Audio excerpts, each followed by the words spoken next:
a seguir nuestro estudio, vamos a ir al pasaje de Hechos. Hechos capítulo 14. Hemos estado estudiando el libro de los Hechos ya por algún tiempo, algunos meses llevamos en este libro, quizá ya vamos para el año, un poco más del año, pero la sección que toca estudiar es del versículo 8 al versículo 23. Así que vamos al libro de Hechos, capítulo 14, versículos 8 al 23. Dice así la palabra de Dios. Yo voy a dar lectura a este pasaje, esta porción. Dice así la palabra de Dios. Y cierto hombre de Listra estaba sentado, imposibilitado de los pies, cojo de nacimiento, que jamás había andado. Este oyó hablar a Pablo, el cual, fijando en él sus ojos y viendo que tenía fe para ser sanado, dijo a gran voz: levántate derecho sobre tus pies. Y él saltó y anduvo. Entonces la gente, visto lo que Pablo había hecho, alzó la voz, diciendo en lengua licaónica: dioses bajo semejanza de hombres han descendido a nosotros. Y llamaron a Bernabé Júpiter y a Pablo Mercurio, porque este era el que llevaba la palabra. Y el sacerdote de Júpiter, cuyo templo estaba frente a la ciudad, trajo toros y guirnaldas delante de las puertas, y juntamente con la muchedumbre quería ofrecer sacrificios. Cuando lo oyeron los apóstoles, Bernabé y Pablo rasgaron sus ropas y se lanzaron entre la multitud, dando voces y diciendo: varones, ¿por qué hacéis esto? Nosotros también somos hombres semejantes a vosotros, que os anunciamos que de estas vanidades os convirtáis al Dios vivo, que hizo el cielo y la tierra, el mar y todo lo que en ellos hay. En las edades pasadas Él ha dejado a todas las gentes andar en sus propios caminos. Si bien no se dejó a sí mismo sin testimonio, haciendo bien, dándonos lluvias del cielo, tiempos fructíferos, llenando de sustento y alegría nuestros corazones. Y diciendo estas cosas, difícilmente lograron impedir que la multitud les ofreciese sacrificio. Entonces vinieron unos judíos de Antioquía y de Iconio, que persuadieron a la multitud, y habiendo apedreado a Pablo, le arrastraron fuera de la ciudad, pensando que estaba muerto. Pero rodeándole los discípulos, se levantó y entró en la ciudad, y al día siguiente salió con Bernabé para Derbe. Y después de anunciar el evangelio en aquella ciudad y de hacer muchos discípulos, volvieron a Listra, a Iconio y a Antioquía, confirmando los ánimos de los discípulos, exhortándoles a que permaneciesen en la fe y diciéndoles: es necesario que a través de muchas tribulaciones entremos en el reino de Dios. Y constituyeron ancianos en cada iglesia, y habiendo orado con ayunos, los encomendaron al Señor, en quien habían creído. Vamos a orar. Padre, te agradecemos por otra oportunidad que nos das, estar frente a ti, frente a tu palabra, en tu presencia. Creemos que es aquí donde hay plenitud de gozo, delicias a tu diestra para siempre.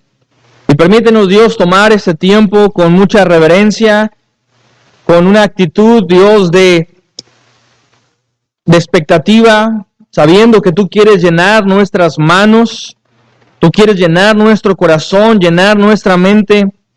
Pero primero, Dios, ayúdanos a desechar todo lo que tenemos en nuestra mente, en nuestro corazón, que se oponga a tus verdades que serán compartidas. Dios, ayúdanos a siempre glorificarte.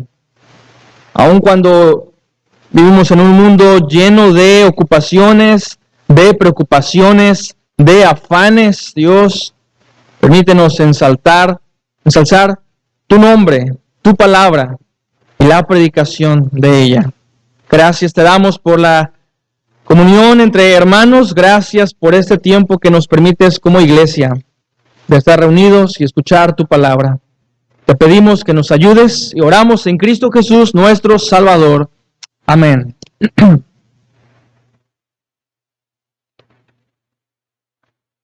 Hermanos, el título del mensaje es el pecado,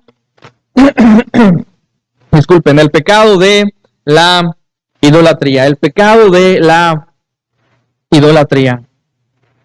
El día de ayer mi hijo Santiago me hacía una pregunta, y a veces los niños tienen preguntas. Los niños siempre tienen preguntas, ¿verdad? Si tienes un niño en casa, generalmente va a ser muy preguntón, y él va a querer respuestas. Y mi hijo me preguntaba el día de ayer, ya en la tarde, papi, ¿cuál es tu obsesión? ¿Qué es lo que te obsesiona? Y fue una pregunta realmente difícil de contestar porque después de estar pensando y meditando, no encontraba quizá una respuesta para esta respuesta. Claro que hay cosas que me agradan, hay cosas que me gustan, pero llamarlo una obsesión sería algo mucho más grande, ¿verdad? Y estaba yo hablando con mi esposa y le decía, bueno, ¿qué es lo que me obsesiona? ¿Qué es lo que más me gusta? ¿Qué es lo que más hago? ¿Qué es lo que más deseo hacer yo? Todos tenemos una obsesión, hermanos. Todos tenemos algo que sin duda nos gusta hacer y ocupamos mucho tiempo.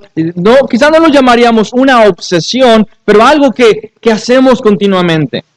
Quizá es un lugar hacia donde tú te diriges, quizá un objeto al que constantemente te diriges, quizá una persona a la que constantemente te diriges, quizá pensamientos hacia donde constantemente tu mente te dirige. Pero todos tenemos una obsesión. La palabra obsesión no la encontramos en la Biblia. Pero la palabra quizá bíblica para esto sería un ídolo. Un ídolo. Hermano, nosotros estamos obsesionados con cosas, con personas, con situaciones.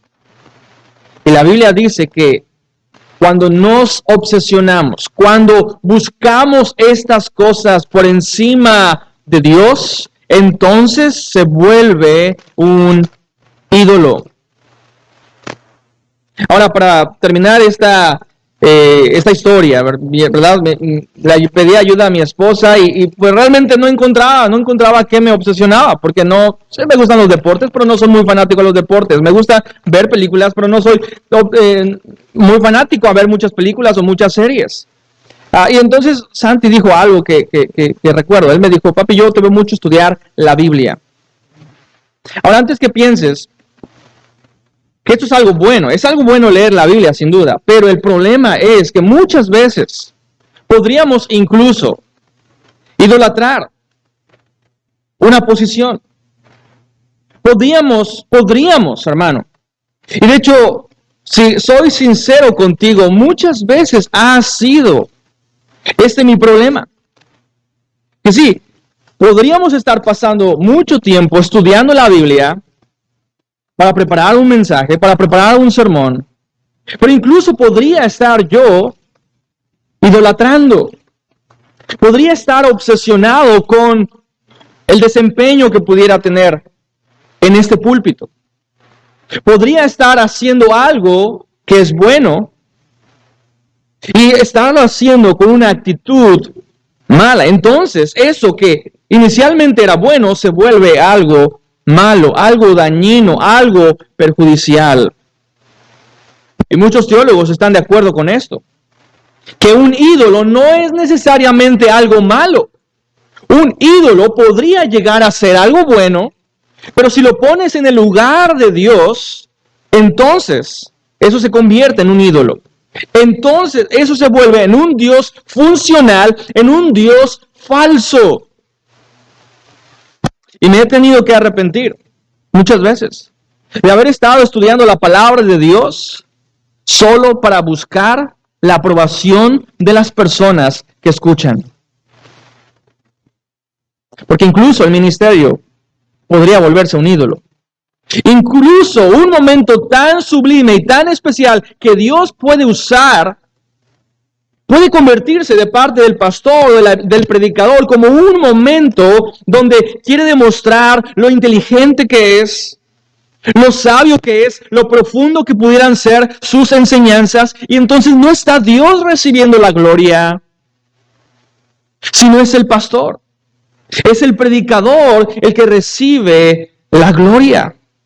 Y hermano, nosotros nos encontramos en un pasaje muy parecido a este, donde Pablo y Bernabé están predicando y de pronto la multitud comienza a idolatrarlos como dioses. Hermanos, esta sigue siendo una tendencia muy popular en algunos grupos evangélicos. Pero también este es un problema. La idolatría es un problema que todos, hermanos, todos enfrentamos. Y el día de hoy me gustaría hablarte de esto, del pecado, del pecado de la idolatría. El pecado de la idolatría. Recuerda, un ídolo no es algo que necesariamente sea malo. Tú puedes tomar algo bueno, algo legítimo, y si lo conviertes en tu prioridad por encima de Dios, si lo ponemos en este término que usó Santi, si vuelves eso una obsesión, entonces eso es tu ídolo. Ese es tu Dios. Es un Dios falso. Si no es Dios, el Dios de la Biblia, entonces es un Dios falso. Hermano, todos tenemos ídolos. Solo que muchas veces no pensamos que somos idólatras. Todos estamos adorando a un Dios. La pregunta es, ¿a qué Dios estás adorando? ¿Es el Dios verdadero? ¿O son dioses falsos que tú has creado? Cuando vamos a la Biblia y nos damos cuenta, la primera ocasión en la que Dios habla acerca de la idolatría es cuando sacó al pueblo de Israel de Egipto. Y sabes, cuando Él da los 10 mandamientos, se los da a Moisés en el monte Sinaí, Dios es muy claro. Los primeros mandamientos tienen que ver con esto. Con no hay otro Dios, no te harás imagen, hay un solo Dios. No tendrás dioses ajenos delante de mí. Ahora, podríamos decir que eso era innecesario de parte de Dios. Podríamos nosotros creer que claro que no, el pueblo de Israel no podría tener otros dioses. Estuvieron sí en un lugar en Egipto donde había muchos ídolos, había mucha idolatría, eran politeístas, pero ellos habían visto claramente la superioridad de Dios, de Jehová, su Dios, sobre los dioses egipcios. Podríamos pensar que de ninguna manera ellos se encontrarían en el futuro idolatrando otra cosa. Pero nos equivocamos, porque inmediatamente cuando Dios le está dando estos mandamientos, el pueblo abajo ya está idolatrando. Hermanos, ahora no pensemos nosotros que la idolatría está principalmente fuera de estas paredes. No pienses, no caigas en la mentira de Satanás que te hace creer que, los idólatras están allá afuera. Los idólatras son los hombres malos, perversos, que se inclinan ante imágenes, que tienen otros dioses, claramente que Dios odia, que Dios aborrece. Hermano, la idolatría pudiera estar aquí. La idolatría, antes que esté fuera de ti, está dentro de ti. Está en tu propio corazón. Hermano, lo que me gustaría que pudieras hacer a lo largo de este mensaje Es examinar tu vida. Examinar tu corazón y ver si quizá tu corazón es un corazón idólatra. Quizá tú estás cayendo en este pecado. No pienses que la idolatría está afuera. Reconoce que hay idolatría, hay mucha idolatría dentro de ti. Y vamos a ver, hermano, en esta mañana 4 cosas respecto a este pecado de la idolatría. Y la primera cosa que vemos es el poder de Dios. Es lo primero que vemos en esta historia. Comenzando en el versículo 8, vemos el poder de Dios mediante un milagro. Versículo 8 dice, y cierto hombre de Listra estaba sentado, imposibilitado de los pies y cojo de nacimiento, que jamás había andado. Este oyó hablar a Pablo, el cual, fijando en él sus ojos y viendo que tenía fe para ser sanado, dijo a gran voz, levántate derecho sobre tus pies. Y él saltó y anduvo. En primer lugar, el poder de Dios mediante el milagro. Lo que nosotros vemos en esta historia es algo diferente a lo que Pablo ha hecho al entrar en una ciudad. Si recordamos la estrategia del apóstol Pablo, cada vez que llegaba a una ciudad diferente, él iba a una sinagoga y estaba predicando en esa sinagoga cuando le dieran oportunidad. El apóstol Pablo comenzaba predicando en las sinagogas. Cuando nosotros vemos este pasaje, nos damos cuenta que no hay sinagogas aquí. Pablo no está predicando en una sinagoga y algunos están especulando y lo más posible es que Pablo no llega inmediatamente en esta ocasión a una sinagoga a Listra porque no había sinagogas en Listra. Así que esto es muy posible que el apóstol Pablo estuviera predicando a una comunidad, a un grupo de personas que nunca habían escuchado de Jehová Dios. Del Dios de los hebreos, del Dios de la Torá, del Dios de los judíos. Y lo que sí vemos es a un hombre que es cojo de nacimiento, lisiado de los pies, imposibilitado, que estaba sentado.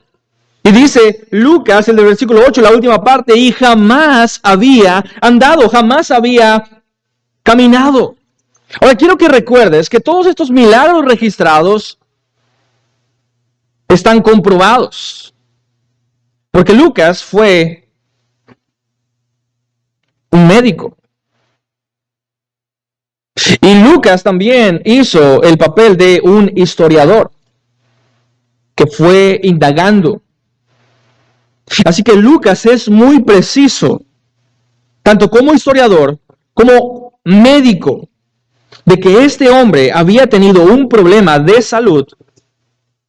Él dice que nunca, jamás había andado. Qué difícil debió de haber sido para este hombre tener una experiencia así. Una enfermedad que imposibilita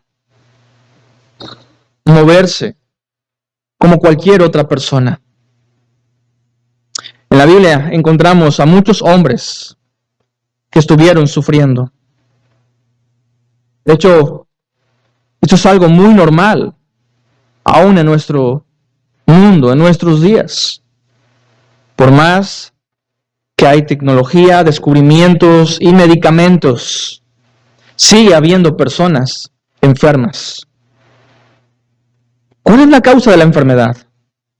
Bueno, la enfermedad creo que Dios la permite para recordarnos que este es un mundo caído. Este es un mundo imperfecto. Este es un mundo pasajero. Este es un mundo donde todo se acaba. Todo se corrompe. Pero la Biblia nos da mucha luz respecto a estas personas que estaban pasando problemas de enfermedad. Hubo milagros. Y hermano, el mismo Dios de estos tiempos es el Dios que nosotros tenemos en nuestros tiempos. Porque Dios todavía puede hacer milagros. Dios todavía puede obrar en las personas enfermas y levantarlos sin ninguna explicación médica. El día de hoy, Dios lo puede seguir haciendo. Y entonces, lo que encontramos es a este hombre imposibilitado de los pies, cojo de nacimiento, que jamás había andado, y lo vemos, está sentado. Él estaba sentado, y versículo 9, él escuchó a Pablo, oyó hablar a Pablo. Así que el apóstol Pablo llega a Listra, y lo primero que hace es predicar. Recuerda, él no va a la sinagoga en esta ocasión, porque es muy probable que no haya una sinagoga. Él comienza a predicar. Ahora no nos dice en qué lugar estaba él predicando, pero nosotros podríamos intuir, debido al versículo número 13, dice, y el sacerdote de Júpiter, cuyo templo estaba frente a la ciudad, trajo toros y guirnaldas delante de las puertas, juntamente con la muchedumbre. Podríamos creer que este hombre está sentado quizá delante de la puerta de un templo.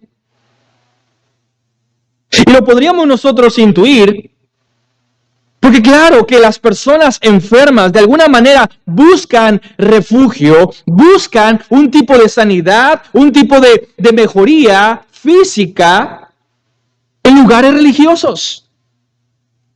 En lugares donde pudieran ver y entender, quizá Dios, quizá este templo pueda de alguna forma ayudarme. Porque el hombre cuando sufre, de pronto es más sensible a buscar cosas religiosas. Y aunque estamos en un lugar pagano, en este momento este hombre, ni él, ni quizá ninguno de los habitantes de Listra tiene el conocimiento de Jehová, el Dios de los hebreos. Ellos tienen a sus dioses y ellos van a buscar su refugio, a buscar un tipo de mejoría en la salud, un tipo de esperanza en estos lugares. Es lo que dice el pasaje. Él estaba imposibilitado, sin poder caminar, pero él estaba de alguna forma expectante, pensando, quizá en este lugar puedo recibir sanidad. Aunque claramente dice que había estado toda su vida como un paralítico, imposibilitado de los pies. Pero entonces, versículo 9, cuando oyó hablar a Pablo. Hermano, esta es la importancia de la predicación. La importancia de la predicación. Este hombre escucha al apóstol Pablo, escucha la predicación que Pablo está dando. Y entonces, dice Pablo, fijando en él sus ojos y viendo que tenía fe para ser sanado. La fe viene por el oír. ¿Y el oír de qué? De la palabra de Dios. Hermano, no hay otra forma para tener fe, una verdadera fe, sino escuchar la palabra de Dios. Tú puedes buscar otras cosas para sentirte liberado de situaciones físicas de enfermedad o situaciones emocionales, espirituales. Y tú puedes buscar en el mundo muchas cosas para aparentemente saciar, calmar esas necesidades que tú tienes. Pero solo la palabra de Dios. La verdadera fe viene, la verdadera esperanza viene solo cuando tú escuchas la palabra de Dios. Y este hombre está escuchando.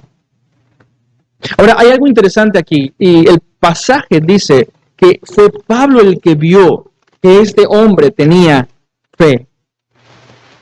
Pablo, de alguna manera, él estaba predicando. No sabemos cuál era el contenido de esta predicación. No nos dice de qué estaba hablando. Nos dice que fue un poco de su predicación en los siguientes versículos, después del milagro, pero estaba predicando antes de este milagro. Posiblemente él estaba predicando ya acerca de Cristo. Posiblemente Pablo ya estaba enfocando a la persona de Cristo para salvar a todas las personas. Pero en este momento, Pablo interrumpe su discurso, interrumpe su predicación, porque ve a un hombre ahí. Quizá estaba atento a la predicación del apóstol Pablo, y él tuvo un tipo de entendimiento, discernimiento, de que Dios quería salvar a este hombre, porque Dios estaba abriendo los ojos espirituales de su vida. Ahora, hermanos, la cuestión de fe, la cuestión de tener fe, no es algo normal. No es normal que tú tengas fe. Lo normal es que tú dudes. No estoy hablando de optimismo versus pesimismo. Estoy hablando de una verdadera fe. Y yo creo que Dios es no solamente el que puede salvar, es Dios el que puede dar una verdadera fe. No puede haber fe en ti si Dios y su Espíritu Santo no abren, no iluminan tu entendimiento, como dice el apóstol Pablo en 1 Corintios. Y es la razón por la que muchos todavía tienen el entendimiento entenebrecido. Aún no tienen fe, aún sus ojos no han sido abiertos, sus ojos espirituales.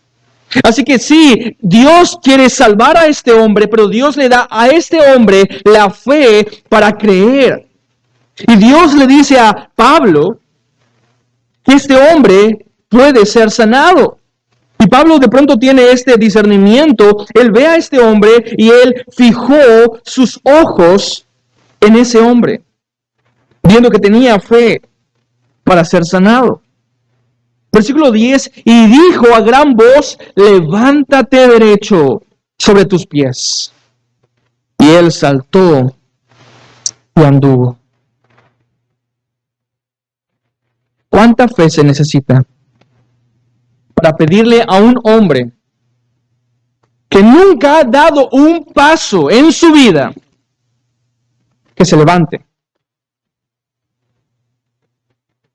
¿Cuánta fe se necesita para que alguien le diga a alguien imposibilitado, levántate? Se necesita mucha fe. Pero se necesita más fe para la persona que ha estado imposibilitada durante toda su vida. Obedecer este llamamiento. Obedecer esta instrucción, aparentemente muy sencilla, muy práctica, pero imposible de hacer por su propia cuenta. Y entonces vemos que el versículo 10, Pablo le dice, levántate derecho sobre tus pies. De alguna manera milagrosa, hermano, que nosotros no lo sabemos. Solo debido al poder de Dios, al gran poder de Dios, vemos como Él no se levantó derecho, sino dice, Él saltó. Él saltó. Él creyó que debido a la palabra de este hombre, sus pies serían afirmados. Él estuvo creyendo la predicación de este hombre, el apóstol Pablo, que hablaba un mensaje muy distinto al que había él escuchado. Pero él reconoció que habría un tipo de poder en su predicación. Había un gran poder en ese Dios, en ese Cristo que este hombre estaba predicando. Ahora, es muy interesante cómo el apóstol Pablo hace este milagro. Y escucha, hermano, Lucas registra este milagro. Ahora, todo tiene un propósito. Lucas está escribiendo. Y Lucas ya nos ha hablado de un milagro muy similar a este. ¿Recuerdas de qué milagro estamos hablando? Al inicio de la era apostólica, después del día del Pentecostés, fue Pedro y Juan, los que sanaron a un hombre paralítico que nunca había caminado, nunca había sido un hombre capaz de dar pasos. Pero lo que vemos, hermanos, es el poder de Dios. Como Dios tiene poder. Ese es el punto, ese es el enfoque de Lucas. Cristo tiene poder.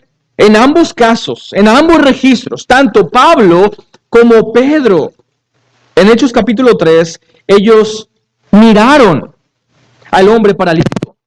En ambos casos, esos paralíticos eran paralíticos durante toda su vida. En ambos casos, ellos se levantaron y brincaron. En ambos casos, vemos el poder milagroso de Dios. El poder milagroso de Dios. Dios levanta a hombres paralíticos. Dios es capaz de levantar a hombres y mujeres enfermos. Él lo puede hacer. Pero aquí Lucas quiere demostrar claramente que así como Cristo tuvo poder para levantar a ese lisiado, a ese paralítico en el tiempo de Pedro, aunque él estaba frente a otro templo.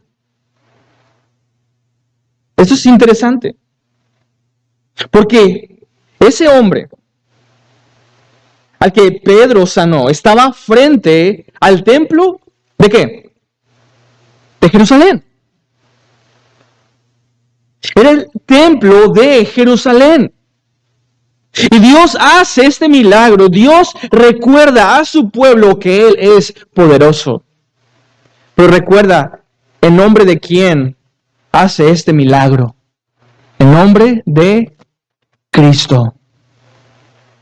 No tengo oro ni plata, lo que tengo te doy. En el nombre de Cristo. Levántate. Levántate y camina. En el nombre de Cristo. Y ahora está un hombre, quizá 12, 15 años después de esta historia y de este milagro de ese hombre cojo, tenemos 15 años, 12 años después, a otro cojo de nacimiento, otro hombre lisiado, imposibilitado, pero ahora no está ni siquiera cerca de Jerusalén, está en Listra. Y no está afuera del templo de Jerusalén, sino afuera del templo de Júpiter, o el dios Zeus. Y lo que Lucas claramente quiere demostrar es que el poder de Cristo abarca mucho más allá de lo que los judíos creían. Porque los judíos creían que el Dios era poderoso solo en su ciudad, solo en sus límites. Pero Lucas está demostrando que el poder de Dios a través de Cristo puede llegar hasta lo último de la tierra. Ese es el Dios, hermanos, al que nosotros tenemos. El mismo Dios que hizo estos milagros es el mismo Dios a quien nosotros tenemos. Este hombre está sentado frente a un templo pagano. Ellos lo llamaban el panteón de los dioses griegos. Está frente al templo de Zeus, esperando un tipo de milagro de liberación por medio de este dios, el dios Zeus. Pero Dios demuestra que no es Zeus, sino el Cristo resucitado el que tiene poder. Y en eso se basa la predicación del apóstol Pablo. En que Cristo, y solo Cristo tiene poder. El poder de Cristo, el poder de Dios se extiende, hermano, más allá de Jerusalén y más allá del pueblo judío. El poder de Dios va a los pueblos gentiles, a otras ciudades más allá de Jerusalén, porque el Evangelio y el poder de Cristo está llegando hasta lo último de la tierra. Ahora, como veíamos la semana pasada, todos estos milagros respaldaban la predicación del Evangelio. Los milagros tenían que ser hechos para respaldar que de hecho la predicación era una predicación genuina. ¿Cómo vas a predicar de un Dios capaz de derrotar la muerte, resucitando a su Hijo de entre los muertos, si no ves ciertos milagros que indiquen que ese Dios tiene poder? Y por eso eran necesarios los milagros. Recuerda, en todos estos 30 años que se desarrolla el libro de los Hechos, en todos esos 30 años, solo hay en la Biblia registrados, en el libro de Hechos, 30 milagros. Quizá ocurrieron más, pero estos milagros no eran tan comunes. Lo que sí era común era predicar la palabra de Dios. Y el día de hoy, por eso nosotros seguimos enfatizando la predicación de la palabra de Dios. Algunas veces milagros podrán ocurrir, pero lo que nunca debería faltar, hermano, es la palabra de Dios en nuestras vidas. La palabra de Dios. Entonces vemos cómo estos hombres, Pablo, está predicando. Y Pablo está respaldando su predicación con estos milagros. Quizá esa es la razón. Y el versículo 3 que ya vimos la semana pasada, que ellos estaban orando. Dice la última parte, orando para que se concediesen que por medio de sus manos, de Pablo y de Bernabé, se hicieran señales y prodigios. Ellos estaban orando para que Dios les concediera hacer estos milagros. Hermanos, los milagros llegaron. Los milagros ocurrieron. Y nosotros somos llamados a lo mismo. El día de ayer leíamos cómo Jesús llama a sus discípulos, 70, y los manda de 2 en 2. Y les da autoridad. ¿Para qué? Para hacer milagros.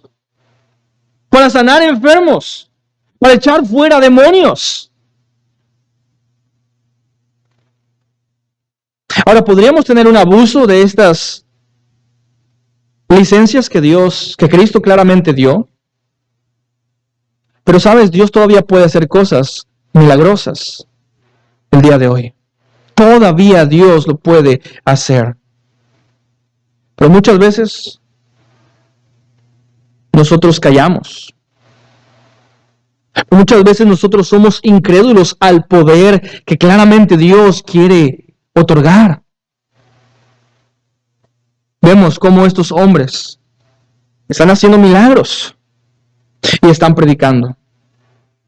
Los milagros respaldan su predicación. Hermano, en el caso nuestro, quizá tú dices, yo nunca he hecho un milagro. Yo nunca he hecho un tipo de sanidad asombrosa como estas que vemos en la Biblia. Pero sabes, si hay algo que debería estar respaldando tu predicación. Ellos iban con milagros y con la predicación. Quizá nosotros no podemos hacer milagros, hermano. Pero qué milagro más grande Dios puede hacer que cambiar vidas.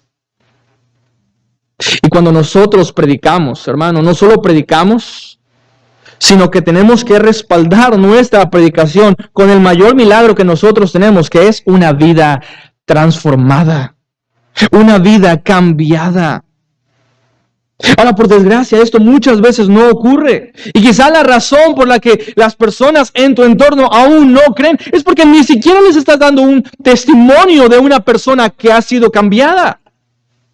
Y quizá ese es un obstáculo para presentarles el Evangelio y para que ellos verdaderamente crean. Pero el día de hoy, hermanos, necesitamos seguir respaldando la predicación que llevamos con algo. Para demostrar, mira, Dios es poderoso porque ha hecho esto. Recuerda, lo que respalda tu predicación es tu vida, es tu testimonio. Es como Dios te ha cambiado a ti.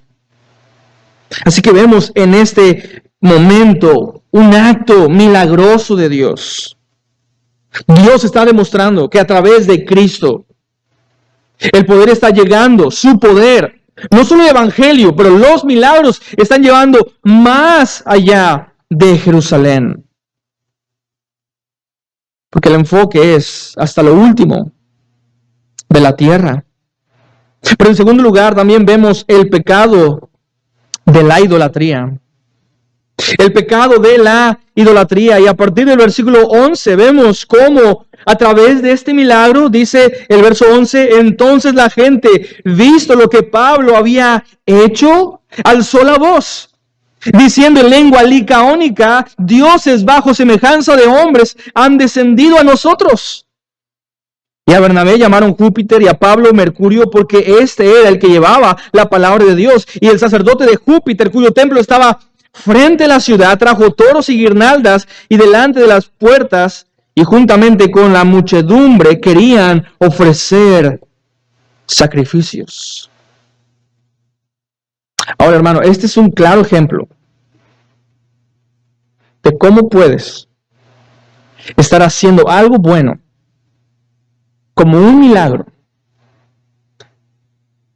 y Satanás va a entrar en algo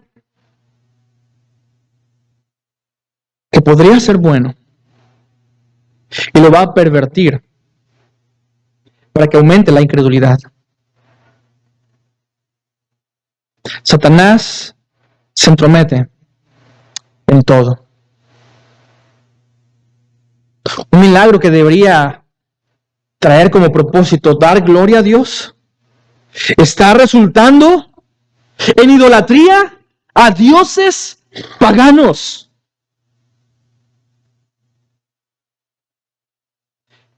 Un milagro puede ser un distractor del mensaje del Evangelio. Y esto es lo que vemos el día de hoy, hermano.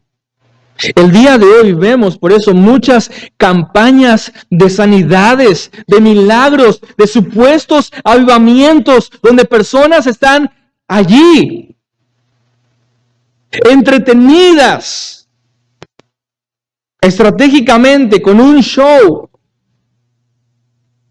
olvidando el mensaje central de la Biblia, la predicación de la palabra de Dios. Y esto traerá euforia. Claro que trae euforia ver una sanidad. Hermano, pero incluso Satanás puede usar sanidades y supuestos milagros para mantener a las personas lejos de Dios. Satanás se vale de todo. Satanás le va a dar alcohol al borracho para mantenerlo lejos de Dios.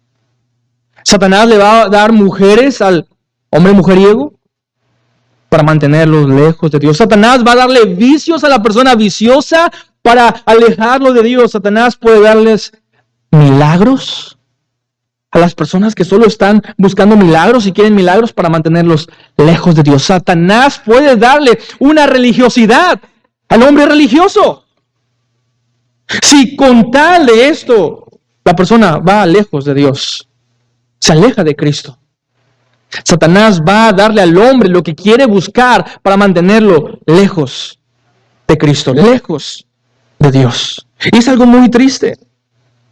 Como estos hombres Pablo estaba quizá, no nos dice, pero él estaba predicando, porque dice que este hombre cojo de nacimiento oyó la predicación de Pablo. Quizá Pablo ya está predicando de Cristo. Estaba predicando acerca de la persona, la obra de Cristo.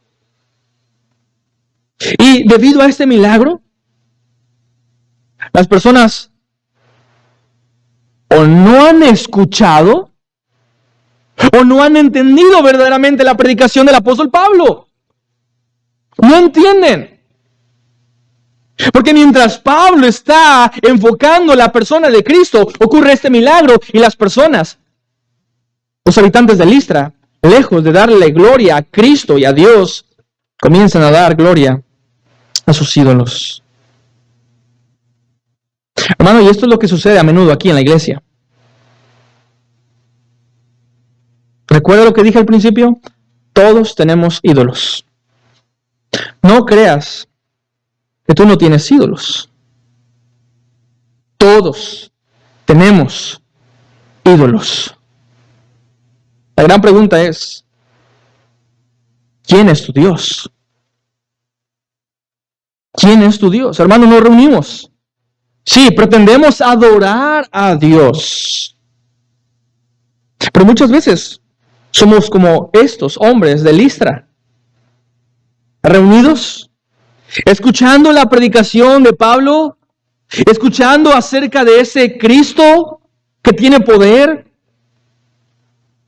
Y venimos, pretendemos escuchar, salimos y seguimos adorando a nuestros propios ídolos.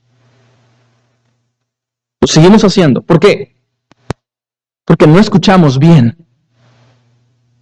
No escuchamos bien. O malinterpretamos la predicación. No entendemos verdaderamente la predicación. Hay apatía. Hay un poco de incertidumbre de qué es lo que realmente hacemos aquí. Y entonces,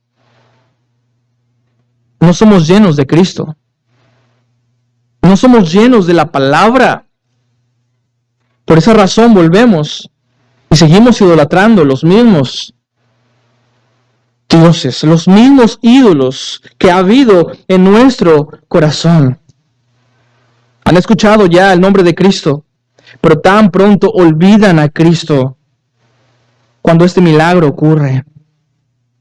Hermano, seguimos adorando. El día de hoy seguimos adorando dioses. Quizá tu Dios el día de hoy no es Zeus, no es Hermes, que estos eran los nombres griegos en el original aparecen estos nombres, pero más adelante se pusieron estos nombres de Júpiter y Mercurio, pero eran los mismos dioses. El día de hoy no adoramos a Baal, a Sera, a Astarot, pero sabes, el día de hoy seguimos adorando el dinero. El día de hoy seguimos adorando el placer. El día de hoy seguimos adorando el entretenimiento. El día de hoy seguimos adorando una posición, un trabajo, un estatus social. El día de hoy lo seguimos haciendo y lo que muchas veces hacemos